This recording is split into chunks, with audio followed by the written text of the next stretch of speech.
வணக்கம் நண்பர்களே. Inverter welding machine service பண்ணக்கூடிய புத்தகம் நம்மக்கிட்ட இருக்குது. அது கூடவே 30+ சர்வீஸ் வீடியோக்களும் வரும். இது வேணும் அப்படின்னு நினைக்கிறவங்க கீழே இருக்கிற நம்பருக்கு வாட்ஸ்அப் பண்ணுங்கள். வணக்கம் நண்பர்களே. இப்போ நீங்கள் எதை பார்க்குறதுக்கான வீடியோ ஓப்பன் பண்ணியிருக்கீங்கன்னா பிரிட்ஜ் டயோடை எப்படி செக் பண்ணணும் அப்படிங்கிற வீடியோ நீங்கள் ஓப்பன் பண்ணியிருக்கீங்க. ஸோ அதுக்கு முன்னாடி அதோட டயக்ராம் எல்லாம் பார்த்துக்கலாம். ஸோ பிரிட்ஜ் டயோடோட வேலை என்னன்னு சொல்லி பார்த்தீங்கன்னா, நம்ம கொடுக்குற ஏசி வால்டேஜை டிசி வால்டேஜை மாற்றுறது தான் பிரிட்ஜ் டயோடோட வேலை. ஸோ அதுக்குள்ளே டயோடு இருக்கும். ஸோ அந்த டயோடோட டிராயிங் பார்த்தீங்க அப்படின்னாச்சுன்னா இப்படி தான் இருக்கும். ஸோ தெரியும்னு நினைக்கிறேன். ஒரு ஸ்க்ரீன்ஷாட் வேணால் எடுத்துக்கோங்க, இல்லை நோட் பண்ணிக்கோங்க. உங்களுக்கு தெரியறதுக்காக எப்படி இருக்கணும் அப்படின்னு சொல்லி நான் உங்களுக்கு எழுதியிருக்கேன். இதை நீங்கள் ரீட் பண்ணிங்க அப்படின்னாலே இப்படி செக் பண்ணிடலாம். ஸோ இது அதில் 4 கார்னர் இருக்கும். இந்த 4 கார்னர் இருக்குது பார்த்தீங்களா? ஸோ அதில் இது DC minus DC plus DC, இது ஏசி இன்புட் கொடுத்தீங்க அப்படின்னாச்சுன்னா உங்களுக்கு அவுட்புட் ப்ளஸ் மைனஸ் டிசியாக கிடைக்கும். சரி, நான் உங்களுக்கு செக் பண்ணி காட்டுறேன். ஃபஸ்ட்டு இந்த பிரிட்ஜ் டயோடு இருக்குது பார்த்தீங்களா? ஸோ இந்த பிரிட்ஜ் டயோடில் இப்போ இந்த இடத்துல பார்த்தீங்க அப்படின்னாச்சுன்னா உங்களுக்கு எழுத்து தெரியும். கரெக்டாக தெரியுதுன்னு தெரியல. இப்போ பிரிட்ஜ் டயோடு பார்த்தீங்க அப்படின்னாச்சுன்னா எழுத்து தெரியும். அதில் ப்ளஸ்ன்னு மார்க் பண்ணியிருப்பாங்க. ஒருவேளை இந்த லெட்டர் எதுவுமே இல்லை அப்படின்னாச்சுன்னா எப்படி கண்டுபிடிக்கலான்னா, ஸோ எல்லா கார்னரும் பார்த்தீங்க அப்படின்னாச்சுன்னா அப்படியே கர்வ் ஷேப்பில் இருக்கும். ஒரு ரேடியஸ் அடித்து விட்டுருப்பாங்க. ஆனால் இந்த இடத்துல ஒரு இடத்துல பார்த்திங்க அப்படின்னா கட் பண்ணி சாம்பர் மாதிரி இருக்கும். இதெல்லாம் ரேடியஸாக இருக்கும், சதுரமாக இருக்கும். இங்கே மட்டும் இந்த முக்கு கொஞ்சம் கட் பண்ணி விட்டுருப்பாங்க. ஸோ இது ப்ளஸ்ஸு. அது போக இன்னொன்று எப்படி கண்டுபிடிக்கலாம் அப்படின்னு சொல்லி பார்த்தீங்கன்னா, எல்லா லெக்கும் ஒன்போல இருக்கும். ஸோ எல்லா லெக்கும் இப்படி இருக்கும். ஒரு லெக் மட்டும் பெர்பெண்டிகுலராக இருக்கும், அதுக்கு செங்குத்தாக இருக்கும். ஸோ இந்த லெக்கெலாம் பார்த்திங்க அப்படின்னா 3 லெக்கு ஒன்போல இருக்கும். ஒரே ஒரு லெக்கு மட்டும் தனியாக இருக்கும். அந்த டைரெக்ஷன் சேமாக இல்லாமல் கொஞ்சம் தனியாக இருக்கும். ஸோ இப்படி தான் நீங்கள் டிசியோட ப்ளஸ் கண்டுபிடிக்கலாம். இப்போ இது ப்ளஸ் அப்படின்னாச்சுன்னா அதுக்கு அப்படியே ஆப்போசிட்டு மைனஸு. இந்த ரெண்டு கிராஸில் இருக்கிற இந்த ரெண்டு ஏசி. ஓகேங்களா? ஸோ இது இப்படி தான் கண்டுபிடிக்கணும். ஸோ 2 டைப்பு பிரிட்ஜ் டயர் இன்னொரு டைப் இருக்குது, அது நம்மக்கிட்ட இல்லை. ஸோ மேக்ஸிமம் இந்த பிரிட்ஜ் டயர் தான் யூஸ் பண்ணுறாங்க. ஒன்று இது அப்படியே டைரெக்டாக பாட்டம் போர்டில் கனெக்ட் பண்ணிடுவாங்க. ஸோ இந்த இருக்குது பார்த்தீங்களா? ஸோ இதுதான் பிரிட்ஜ் டயர் கேபிள். ஸோ இதை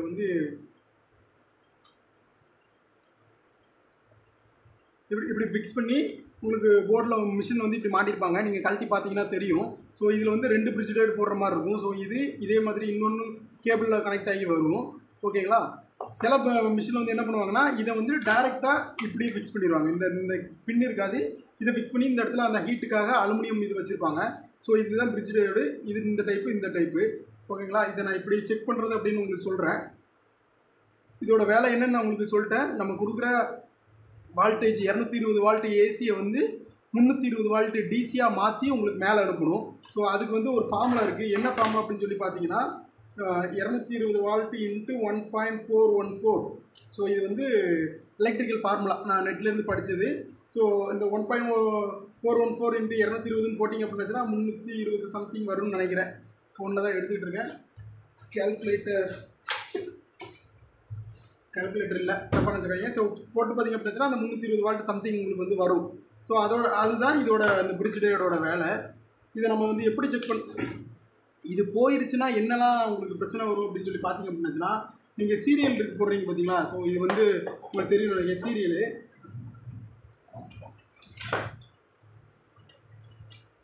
ஸோ இப்போ சுவிட்ச் போட்டதும்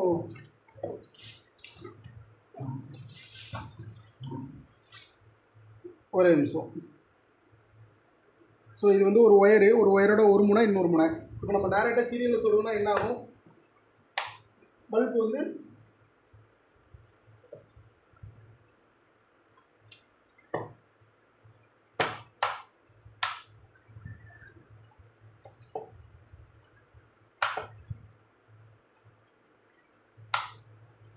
சாரி, இது 2 ஒயர் துண்டு இருக்குது. நான் காலையில் கட் பண்ணியிருந்தேன். சரி, ஓகே, நான் ரெட் கலரில் ஒன்றா எடுத்துக்கிறேன்.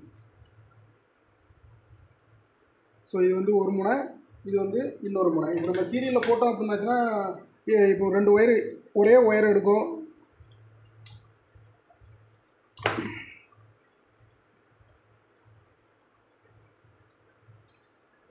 ஸோ ஒரு ஒயர் துண்டு எடுத்து இந்த மாதிரி அதாவது ஷார்ட் ஆகும். ஷார்ட் ஆனால் என்னாகும், பல்ப் இந்த மாதிரி பிரைட்டாக எரியும். புரியுதுங்களா? இந்த மாதிரி பல்ப் வந்து பிரைட்டாக எரியும். அப்படின்னா என்ன அர்த்தம் அப்படின்னாச்சுன்னா, இது வந்து ஒரே ஒயருங்கிறதுனால ரெண்டுமே கனெக்ட் ஆகிடுச்சு. பாசிட்டிவ் பேஸ் நியூட்ரல் கனெக்ட் ஆனதுனால உங்களுக்கு அந்த மாதிரி லைட் எரியுது.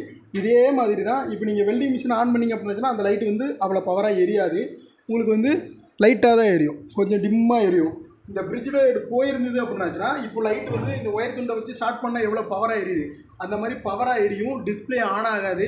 சில நேரங்களில் நீங்கள் சொருகிற இப்போ மிஷின்லேருந்து வர்ற ஒயர்லாம் வெடிக்கிறதுக்கான சான்சஸ்லாம் இருக்குது. ஸோ பிரிட்ஜ் டயோடு போடும்போது எப்பவுமே மிஷினை சீரியஸில் போட்டுட்டு அதுக்கப்புறம் செக் பண்ணி பாருங்கள். லைட்டு பிரைட்டாக எரியுது, டிஸ்பிளே எரியலை அப்படின்னாலே நமக்கு வந்து இந்த பிரிட்ஜ் டயோடு போயிட்டு இருந்தால் அர்த்தம். ஸோ இதை வந்து நம்ம எப்படி செக் பண்ணலாம் அப்படின்னு பார்த்தீங்கன்னா, இப்போ மிஷின் ஆஃபில் இருக்குது.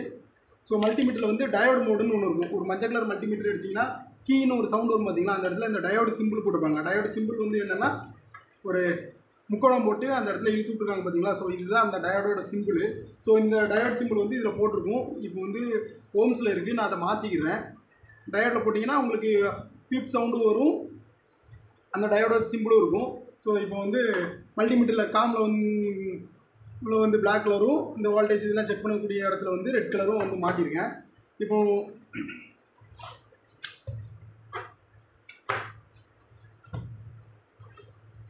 இதான் நீட் பண்ணிவிட்டு எடுத்து வைக்கணும் அப்படின்னு இந்த இருக்கு மறந்துட்டேன்.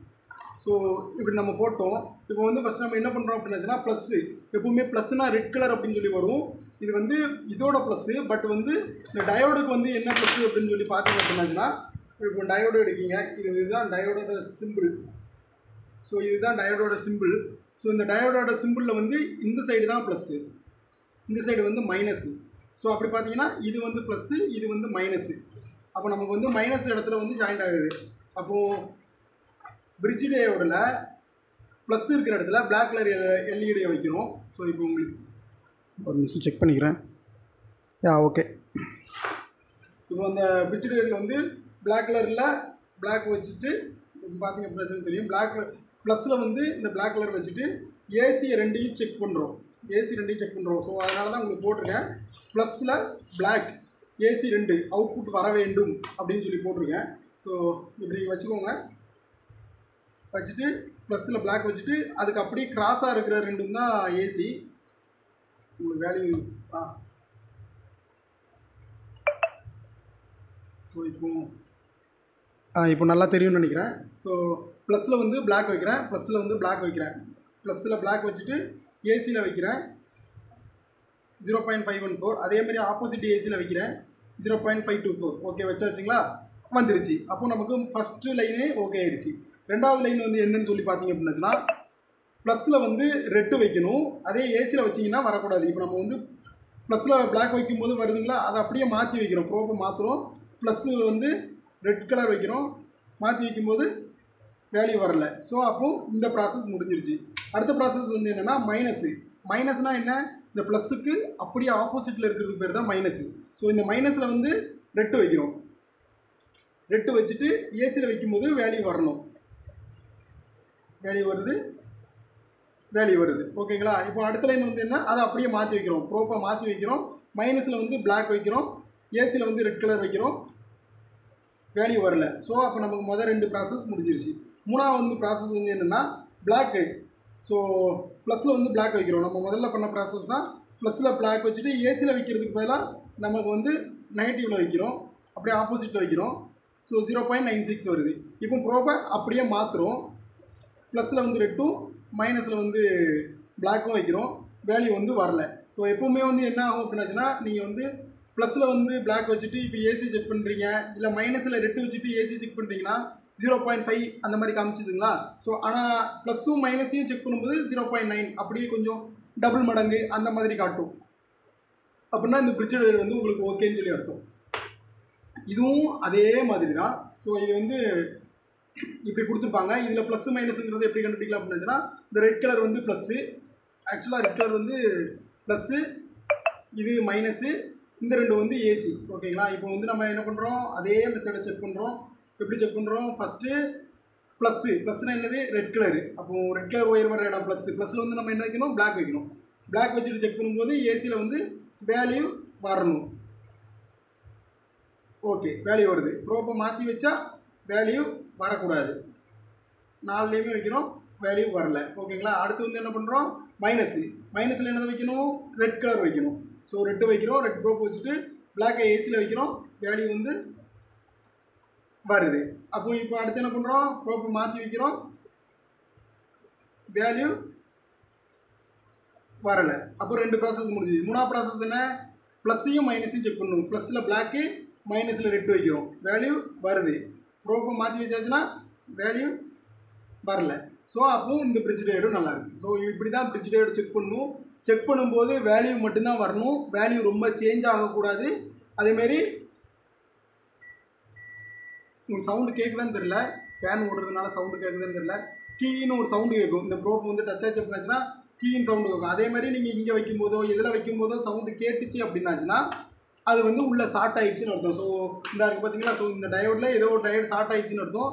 அதனால் உங்களுக்கு வந்து அந்த சீரியல் லைட்டு பிரைட்டாக எரியும், உங்களுக்கு ஏசி கிடைக்காது, வெடிக்கிறதுக்கான சான்சஸ்லாம் இருக்குது. எனக்கு ஒரு டைம் வெடிச்சிருக்கு. ஸோ அதனால் எப்போவுமே ஃபஸ்ட்டு சீரியல் ஆன் பண்ணி பார்த்துட்டு செக் பண்ணுங்கள். இதுதான் பிரிட்ஜ் டயோடை செக் பண்ணுறதுக்கான வேலை. இந்த பிரிட்ஜ் டயோடு வந்து இந்த இருக்குது பார்த்தீங்களா ஏசி, இங்கே ஒரு ஏசி, இங்கே ஒரு ஏசி லைன். இதுதான் சுவிட்சிலேருந்து நமக்கு வரக்கூடிய வந்து ஒயரு. இது வந்து பாட்டம் போர்டு.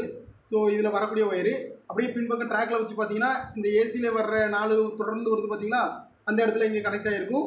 இந்த பக்கம் பார்த்தீங்க அப்படின்னா லூப் அடித்து கொண்டு வந்து அடுத்த பின்னாடி இருக்கிற ஏசியில் வந்து கனெக்ட் பண்ணியிருப்பாங்க. நம்ம கொடுக்குற 220 வோல்ட் ஏசி வந்து டேரெக்டாக இங்கே வரும். ஸோ அதுக்கப்புறம் பிரிட்ஜ் டயோடு வந்து போய் இந்த மஞ்சள் கலர் ஒயர் வழியாக ஏசி உள்ளே போயிட்டு இந்த கருப்பு சோப்பு ஒயர் வழியாக டிசியாக வெளியே வரும். டிசியாக வெளியே வந்ததுக்கப்புறம் இந்த இதில் பார்த்தீங்க அப்படின்னா உங்களுக்கு தெரியும். அதுமாரி பின்பக்கம் பார்த்தீங்கன்னாலும் தெரியும், கெப்பாசிட்டர் இருக்கும்.